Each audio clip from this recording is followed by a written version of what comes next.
आज मैं आपको बताऊंगा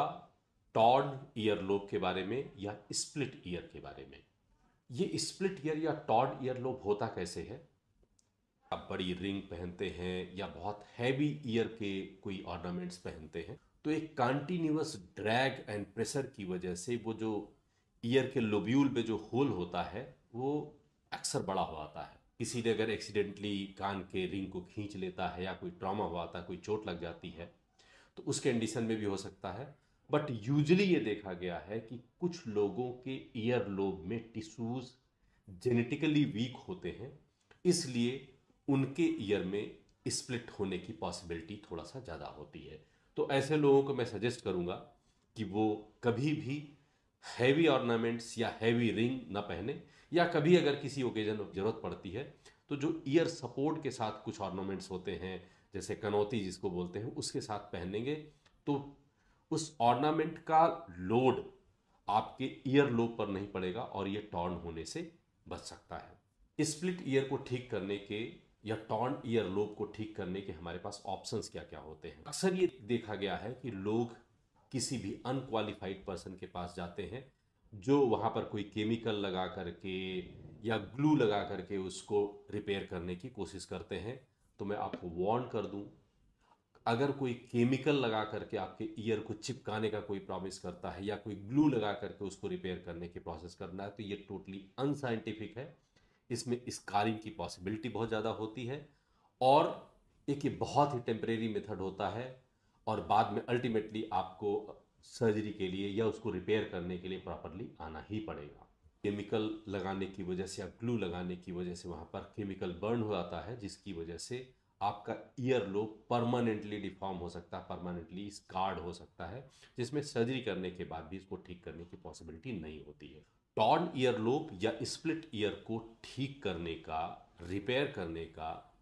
सिर्फ एक ही तरीका होता है, वो होता है सर्जरी। स्प्लिट ईयर की सर्जरी बहुत ही छोटी सर्जरी होती है, लोकल एनेस्थीसिया में की जाती है, आधे घंटे के अंदर हो आती है, आधे एक घंटे के आसपास में आप अपने घर जा सकते हैं। स्पेशली टॉर्न ईयर लोब अगर किसी प्लास्टिक सर्जन से कराया जाता है तो उसके अंदर निशान दिखने की पॉसिबिलिटी या उसके डी शेप होने की पॉसिबिलिटी बहुत ही कम होती है। रिपेयर करने के बाद कोई भी देख करके ये नहीं बता सकता है कि इसके अंदर रिपेयर किया गया है। अगर प्लास्टिक सर्जन के द्वारा आप टॉर्न ईयर लोब या स्प्लिट ईयर को रिपेयर कराते हैं तो उसके अंदर कुछ ऐसी टेक्निक्स होती हैं कि अपर पार्ट में आपका ओरिजिनल जो होल होता है उसको छोड़ा जा सकता है, छोटा करके उसको 1 मिलीमीटर के आसपास उसको छोड़ा जा सकता है, जिसमें आप करीब महीने 2 महीने रिकवरी होने के बाद उसके अंदर ऑर्नामेंट्स पहन सकते हैं। या कई कई बार डैमेज इतना ज़्यादा हो चुका होता है या कई बार आपने पहले से इसको रिपेयर करा चुके हैं, उस कंडीशन के अंदर प्रेफर ये किया जाता है कि पुराने पूरा जो स्प्लिट हुआ है या पुराना जो होल बड़ा हो गया है उसको पूरी तरीके से रिपेयर कर दिया जाए और एक फ्रेश जगह पर दोनों कान को बैलेंस करके एक फ्रेश जगह पर एक नया होल किया जाए,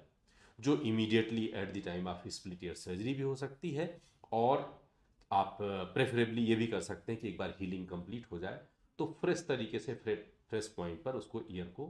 पियर्स करके उसमें एक नया होल बनाया जा सकता है। स्प्लिट ईयर या टॉर्न ईयर लोब के रिपेयर के बाद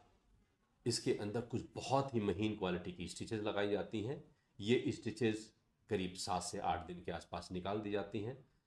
सर्जरी के सेकेंड डे से ही आपका नहाना धोना शुरू हो जाता है और मसाज करना शुरू हो जाता है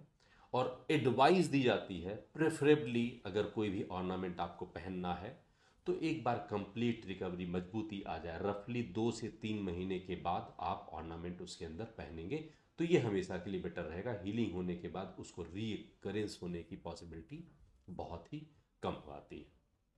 और भी जानकारी के लिए आप हमारे मोबाइल नंबर 9795800800 पर कॉल करके आप व्हाट्सएप करके अधिक जानकारी ले सकते हैं, या हमारी वेबसाइट www.mycosmeticsurgery.in पर जा करके हमको मेल कर सकते हैं। हमारी मेल आईडी mycosmeticsurgery@gmail.com।